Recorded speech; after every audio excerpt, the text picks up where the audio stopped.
How to turn on call bearing on Android. Hi everyone, welcome to the channel.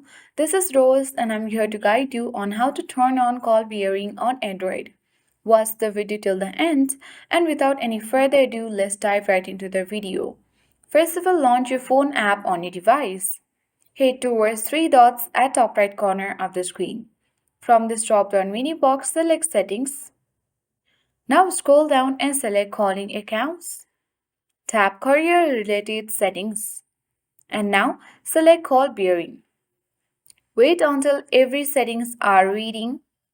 You need to wait for 2 or 3 seconds, and after that you will get all the call bearing options.